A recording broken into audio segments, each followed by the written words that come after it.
Well, howdy doody, my little crumbs, and welcome to this done here episode of Toast Talks, the show where Toast talks. As you can see on this here badge, my name is Toast, and today we're going to be reviewing the Boulay Brothers Dragula Titans 2, Season 2, Episode 6, and y'all, we are making our way out west towards the ghost town. Yeehaw! And it's about to be crazy. Clearly, this is crazy, you guys. Like, what the fuck are we doing? Just, first of all, I feel like I need to address the elephant in the room. Or I guess I should say the cactus in the room. You guys, this took me like 2 weeks to make, and like, I don't even really know what happened. Like, I just feel like I kind of got possessed with the spirit of the Lord, and now all of a sudden I'm a sexy cactus. So the look I'm giving today, I've been describing it as like a sheriff who was left for dead out in the desert, and a cactus just formed around his body, and now he's a glamazon bitch ready for the runway. And so that's what we're doing today, guys. This outfit is a full body experience, you guys, and I am suffering. I feel like Jesus on the cross right now, I'm not gonna lie. Editing Toast here. I wanted to give a couple shout outs before we get into the episode. Shout out to my friend Avery for making these beautiful origami flowers for me. And also shout out to my roomie, Cherry Pop Tart, for helping me film. Because this look was quite debilitating. And while I'm here, I don't think I've said this formally, so shout out to Dasa Studios for making this Toast avatar. Wicked talented graphic designer and artist. Check them out. Their link will be in the description. Yeah, let's get back into it. Okay, well, now that I've talked about the look a little bit, I had to take the arms off because they were turning my actual arms into jelly, which is pretty good on toast, but not what I'm going for today. This episode was a hoot and a holler, you guys, but before we get into all of that, I have some updates for you on some things from last episode, namely more details about the Boulay Brothers Holiday Special, which will be coming out on December 16th. They posted like the poster and a little bit more details about it. They explained that it's going to be an anthology series telling 4 different stories written by David Delsmalchin, Akela Cooper, and Kate Siegel, and the Boulays. And Bonnie Aarons is going to be guest starring. So there's like a whole host of like Dragula alum. Oh, and also Abora is going to be in it, obviously, because she won last week's challenge. Yeah, so like let me know if y'all want me to do a review of that. Because I will probably watch it, and I am probably going to enjoy it. And to be honest, I kind of just started this channel because I really wanted to talk about this season of Dragula, but now that it's coming to a close soon-ish, I'm not looking for other things to talk about. So if that's something that you would like to see, let me know. And so without any further ado, let us jump into this here episode. Okay, so jumping into the beginning of this episode, the intro this week brings back the shirtless white men.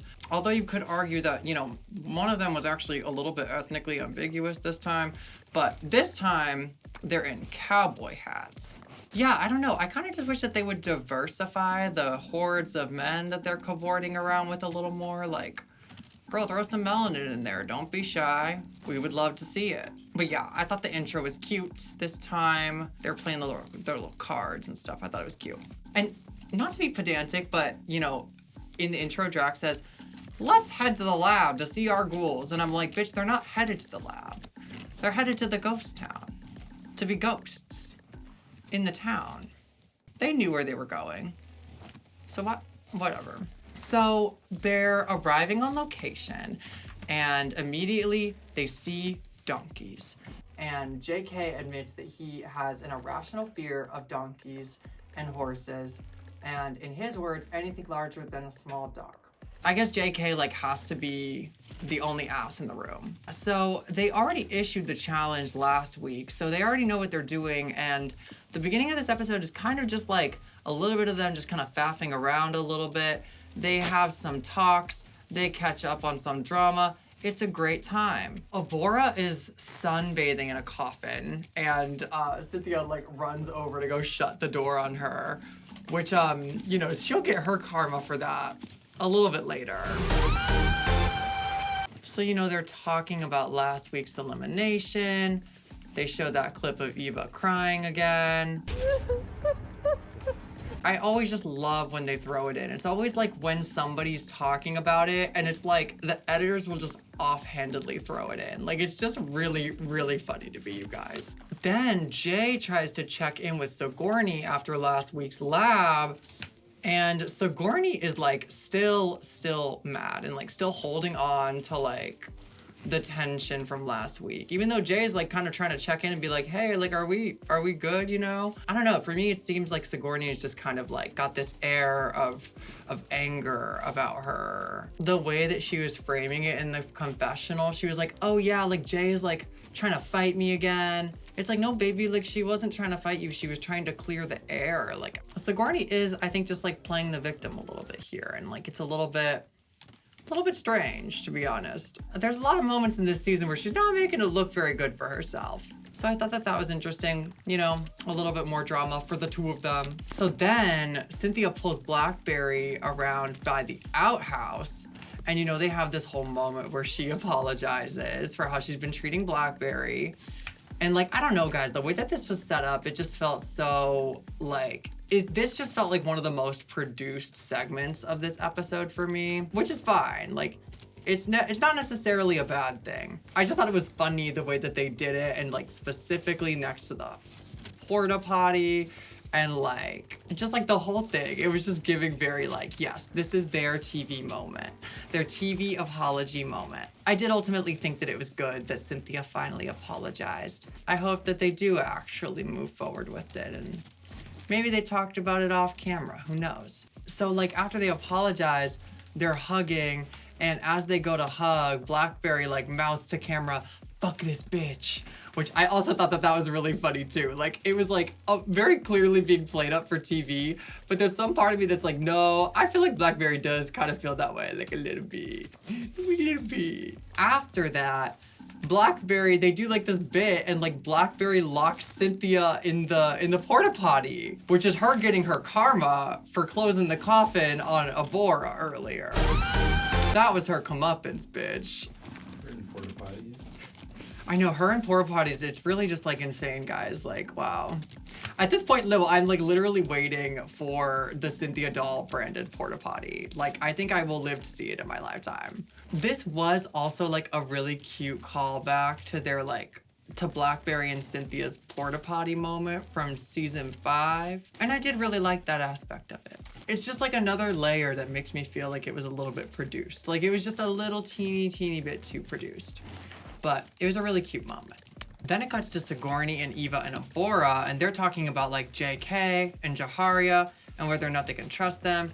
And then they're interrupted by a huge hog, and they go over and talk to the little piggy, and it's so stinking cute. And I just love that the ghouls are getting to play with the animals, you know? It's fun. It's great. It's very wholesome. We love to see it. There's also a side convo between Jaharia and JK that, you know, had the most piss-poor audio engineering I've heard thus far this season. Jaharia was like barely audible, but basically JK is saying, "What's the tea, sister? I saw you running around over to Eva and Sigourney like right after we talked." And Jaharia's like, "Well, I wanted them to think that I'm loyal, but I'm secretly loyal to you." LMAO, you guys. Messy boots, messy boots. And so they debate if Jaharia is a double agent, flip-flop, flippy flip-flopping ass bitch. And Sigourney's like, well, why don't I just go over and ask her? And so she just straight up pulls her aside and is like, hey, are you fucking over me and Eva? Which that was just so cunty, you guys. Like, that is just like, I don't know, just the whole interaction between Sigourney and Jaharia, fascinating to me. Like, the whole thing was just so eerie, and like the music that they put over it, Sigourney's like just being like, oh, so do you trust me? why do you trust me? Like, it's just like ghastly. Like, it sent chills down my spine. They kind of talk about, you know, their strategy for the game. And Jaharia kind of admits that she's playing a messy game and that she's playing JK. I also love this. In her confessional, Sigourney says, I know Jaharia's playing a game, but I don't know what edition. Oh, I thought that was such a banger of a line. Then it cuts to the season 5 divas, JK, Cynthia, and Blackberry. And, you know, Blackberry is talking about, like, what this moment in the competition means to her. And, you know, she opens up about, you know, this time where she was fully supporting herself and her family, like, living out of a hotel just from, like, doing drag and how it, like, got her back on her feet, you know? And I thought that this was, like, a super vulnerable moment for her. And, I mean, it is kind of a reality for, like, a lot of drag performers. Like, we do, you know, go out and do shows here and there to make ends meet sometimes. And so I thought that that was good to hear somebody talk about that reality and what that's like, you know, and I was really proud of Blackberry for just, like, how far she's come in this competition and for her just, like, being herself. Do I look like a Muppet? I mean, People say it so much. And so after that, we get some creatives as people are, you know, putting the finishing touches on their outfits. And, you know, there's a brief but beautiful shot of Cynthia sneaking a vape hit while she's, you know, talking about her look. And that is smoke shot number 9. So they're doing their makeup and Cynthia finds a lasso somewhere. And so Sigourney and Cynthia go and, like, you know, play cowgirl for a second. And they get this whole, like, little silent film moment where, you know, Sigourney ropes her up and just ties Cynthia to the train tracks, which I just thought was a really silly little moment, and I love that for them. Also, in one of the shots in this section, there's, like, this lady that's just walking in the background with a pink hat on. I'm like, girl, I thought this was a ghost town. Why are there real people up in here? And this week, instead of having, like, an alarm, they just have Israel come out and he just brings this huge fucking triangle, which, you know, I thought that was a really, really nice little touch. You know, they went analog with it. They went old school with it. I love it. Okay, so then we get to the floor show and the Boulets come walking out through the desert in these Panic at the Disco looks. They chimed in with a Haven't You People Ever Heard Of? And I love these looks, honestly. They're so, so good. I love when they do a little bit more of, like, a masculine silhouette. I love the all white and, like, all the dust and stuff that it's got on it. Like, it looks great. They look awesome. The guest judges this week are Zachary and Alexandra James from the band Twin Temple. I'm not super familiar with their music, but honestly, after this week, I'm definitely gonna have to check their stuff out because that Black Magic song has been in my head and I will literally catch myself singing it. But before we get into that, let us get into these looks, honey. So first off, we have Cynthia Doll as a snake oil salesman. I love this look so much, honestly. And to be fair, she's only selling her oil for 5 cents. Like, girl, that's such a bargain. Like, I'll take 20, thank you. I really liked the neon green slime she's got splotched on her outfit. Like, the color story, it's, like, really working for me. And, like, the Boulets critiqued her for her prosthetics, and everyone was, like, calling her crazy for those eyebrows, which I suppose are 2 true statements. But I don't know. It really didn't bother me as much. I kind of liked the craziness of it. And I kind of thought that she was going to be, like, a higher placement, to be honest. I thought that she did a good job. So next up is Eva Destruction, giving us a ghastly gold miner. Super classic Western character, you know, which I loved. It was giving me, like, you know, like the zombies from Scooby-Doo Zombie Island. I don't know, just something about the way that it was put together. Like, I'm pretty sure there is, like, a miner in that. Maybe I'm mistaken, but I'm pretty sure that there is a miner actually in that. I love how it, like, almost looked like the gold was consuming her. Like, it was, like, sprayed up her pants and, like, up her jacket, and there was, like, little chunks and nuggets of gold everywhere. I thought that that was really cool. And the details are, like, always, you know, really on point with Eva. So this is surprising to no one. Next up is Sigourney Beaver in this saloon girl look. I love the reveal with the snakes, you know, biting her titty and like biting all over her body. Yeah, the titty snake was really just mwah, chef's kiss, you know? For me, I feel like the hair was a little bit out of place. Like it felt like this like super clean, like neon orange against this like, I don't know, like very faded, like sepia tone with like the blue. To me, it just kind of like didn't go together. Like I almost wish that the hair was more dirty or like just like a dirtier brown or like orangey brown. I don't know, just something about it felt like weird to me. But other than that, I loved this look. So next up is Blackberry, and she's giving us, you know, a grave robber kind of situation. And I love a lot of elements of this look. But overall, I think it adds up to something that's maybe like a little underwhelming, especially considering the standards that we know from Blackberry. But especially like knowing from Abora's confessional that, you know, some of it was store-bought, like that is like a little bit disappointing. Not to say that you can't store-buy clothes, we all do it. But on Dragula, I feel like there is a certain, not prerequisite, but you know, a certain predisposition to maybe make your own things. Plus, during her floor show, you know, they show a clip of somebody on set having to like help her with their outfit, which like, I don't think they've ever done that before, to be honest. And that definitely did not help in terms of like, you know, setting Blackberry up for failure, you know. I guess her tombstone was just like really not working. I really do just wonder though if like those are the only shots that they got of Blackberry, or if they really did just like show those shots to show that she was doing bad, because it's kind of wild to me if they like literally just didn't have any other footage that they could show. Cause like for me, it kind of took me out of the floor show a little bit. So I will say that was one thing where I was like, I kind of wish that they would have saved that for afterwards during the critiques like they usually do, where they like cut to the black and white shot of it, you know? But that's just like a little thing that I thought was interesting. So next up is Jaharia, and she's giving us like a cowboy who lost a fight with the natives. I really love like the scepter thing she had with the skull on it. That was really cool. And I love how you can like super clearly tell how she died. I feel like it could have been, you know, maybe a bit bigger, but overall, like I really liked the look. And so that is it for all of the looks. Wait, I feel like that's not it for all of the looks, because I feel like I didn't talk about two of the other. Oh, okay, JK. I'm about to talk about JK. I just am illiterate.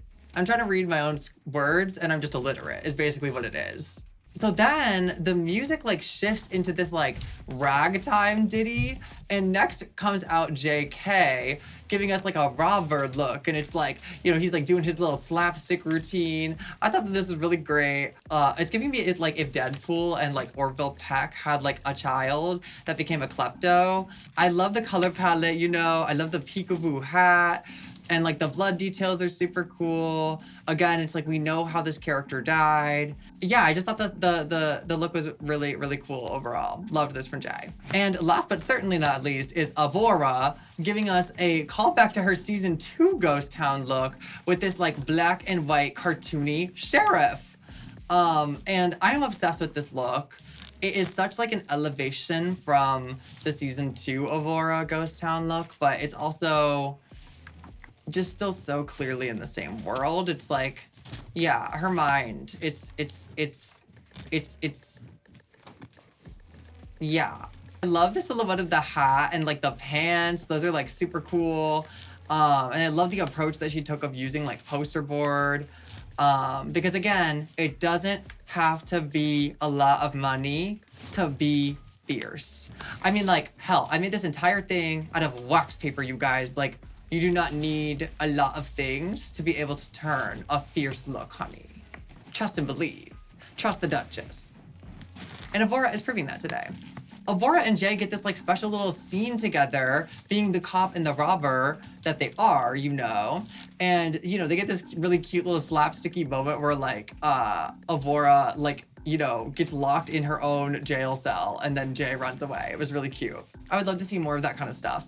Although I will say it did feel a little bit like special treatment for those two. Like, why didn't anybody else get like a cute little story beat? Like, what's going on? The favoritism, honey. Woo, woo, ooh, ooh. Honestly, it's like crazy. Like sometimes when I get really nauseous, it like helps me to sing. So we get to the challenge, and the ghouls lip sync to "I'm Wicked" by our guest judges, Twin Temple. And y'all, I genuinely thought that this challenge was amazing. Like, the first time I watched this, I was stoned out of my mind, and I was just mesmerized, just enthralled with the whole thing. It was so, so good. They absolutely killed it with, like, the set design and the lighting design. The whole place looked so cool, and, like, the way they positioned everyone in it, it just really brought me into this world that they were trying to create, and I would love to see more practical sets and stuff like that. Like, I love that they've been doing that this season. That's been a lot of fun to see. And the song was really good too, y'all. Like I said earlier, I've been like singing it to myself. It's really good. Overall, I don't really even think that anybody did bad. Like, I think that there were just some people that stood out a little bit more than others. Yeah, I feel like the standouts for me were for sure Abora and Sigourney. Like, Sigourney was working the room, you know, she was going all around to everyone. She was being sexy, sultry. And then Abora, she had like, you know, her little baby prop. She had just like this swagger about her that I really just like, I don't know, was really doing something for me. I'm like, again, Abora this season is awakening things in me that I knew damn well were there the whole time. But now I'm just horny. And thorny. So we get to the judging, and you know, they give everyone their critiques. They didn't show us any of Jaharia's or JK's critiques, which I didn't notice the first time that I watched it, but it was like really noticeable for me the second time around, because those were the two other people that I thought were maybe a little bit forgettable in the performance. And I just thought it was interesting that they didn't bring up any of their critiques in the show. Editing toast here. Jumping back in again because I was just really confused. So I watched the episode again, and I realized that I just didn't notice this the first couple times, but they announced Jaharia and JK as safe at the beginning of Judgment. So I was just confused. I just didn't know. I don't know. If anything felt super, super produced in this episode, it was the whole storyline with Cynthia and Blackberry. Because I'm still standing by that Cynthia did better than I'm willing to say that the Boulets are giving her credit for. And I don't even know if she should have been in the bottom. And that's just my tea. But again, I wasn't there, and they said that she had prop malfunctions and stuff, so who knows? Maybe that played like a bigger role in the scoring. I haven't seen the rubric, so I don't know. Another thing that happens during critiques is Sigourney loses her mind in confessionals about Cynthia's brows. Like, she is like keeling over for like a solid like minute and a half. It is like crazy. And yes, they are very season 3 Dragula, like 2017, 2018 brows. But you know what? It's period drag, honey. Get into it. Yeah, so after the judging, the Boulets announced that Sigourney and Abora are gonna snag a double win this week. They say Abora for her look and Sigourney for her performance. I thought this was a little bit of a cop-out, to be honest. But I don't totally disagree with the double win. Like, I do think that Sigourney did the best at the performance, but I thought that Abora was such a close second, and her look was my personal favorite. So in my mind, I was like, you know what? Just give the win to Abora. Like, she deserves it, you know? But I'm also not mad at Sigourney getting a win either, you know? Like, there's room for everybody, let's just say that. Then they announced that Blackberry and Cynthia are both gonna be up for extermination, and the extermination this week is being placed in a coffin with snakes.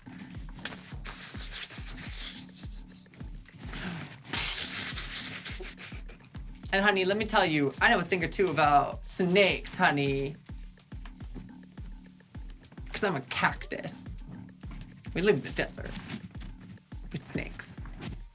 I don't know, y'all. Like, I am an animal lover, so I think any of the exterminations that involve animals Like when they put them with the rats or when they put them with the snakes or whatever. Like, I don't know. To me, that would just be like a fun little playtime. You mean I just get to sit in a coffin with like friends for 20 minutes? Like, hell yeah. Like, I'm gonna go have my fucking, like, you know, animal therapy and get back into this competition. I get that it's a fear for some people, especially snakes. People are freaked out by snakes, but I don't know. I think that I would have a blast doing this. Editing toast, once again. So, I totally forgot to talk about the cauldron this week. You guys, I have been a mess. Like, what is going on? So let's dive into that for a second.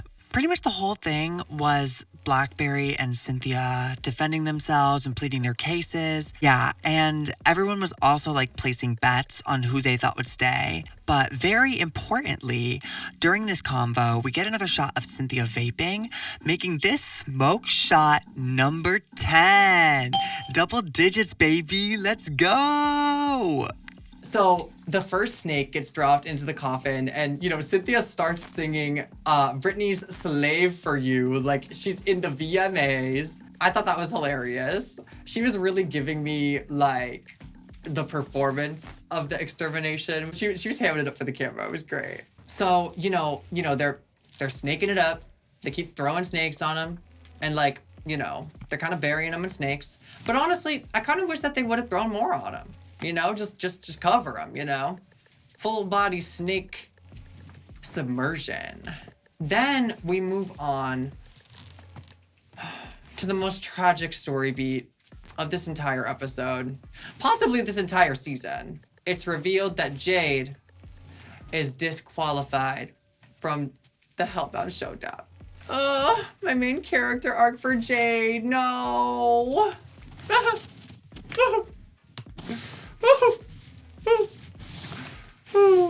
You guys, I would show more emotion if I physically could in my body, but we're a little bit enraptured with the spirit of the Lord and wax paper.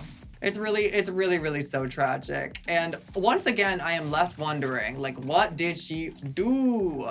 Like, I did see on social media, she posted saying that she wasn't going to talk about it and she just wants to move on. So I'm going to be respecting her wishes and just leave that curiosity in my brain. But I'm very sad, and I'm sad that we won't be getting to see more of Jade's looks because I thought that she was killing it so far. So the Hellbound Showdown this week is the 2 eliminated ghouls from last week, Disasterina and Priscilla Chambers. And, you know, they do it on location, actually, same spot, and they do it like in the dead of night, which just thinking about the logistics of all of that is crazy. Just like sequestering them, keeping them separate in a space that's so open air, that just seems so much harder than a closed set. I don't know, it just sounds like a logistic nightmare to me, to be honest. But either way, they lip sync to Black Magic, and the song starts, and, you know, Disasterina comes out swinging. Like, she flips her briefcase open, and she, like, you know, smashes a chair. But, you know, as the performance progresses, it's like, it becomes very clear that she doesn't know her words. Like at all. And I don't know, it's like the second time that something like this has happened this season. And, you know, as much as like in the moment I was like so devastated for Disasterina, there is like this part of me that's like, you know, it's a little reassuring to see not 1, but 2 seasoned professionals like show up unprepared. Sometimes you just have a bad day, or sometimes you just falter, and sometimes you fail. And that's like making art. You know, I failed making this video, for example. I'm filming this for the 2nd time after struggling to get this outfit together for 2 weeks. So I know a thing or two about failing, and I feel like it is a little reassuring when you see people drop the ball, but then they just keep on pushing. Like we see in Disasterina's confessional afterwards, she's like, you know what? Yeah, I didn't know the words, but fuck it. Like, fuck the world. I'm gonna win by losing, because that's my way. And I just think that's a great attitude to have. So, needless to say, Priscilla Chambers moves forward to next week's showdown. Period. And with that, we have reached the end of another rootin' tootin' episode of Toast Talks, the show where Toast talks. If you want to support, this hard-working man, honey, and see more of what this prickly twixter has to whip up, subscribe so you don't miss any of this, honey. Leave me a like, leave me a comment down below there, and, maybe send me a little Venmo, girl. Like, it's down in the description. I'll leave it there for you. And I hope you all have a fabulous rest of your day. Stay toasty out there on the Western Front, y'all. Yeah!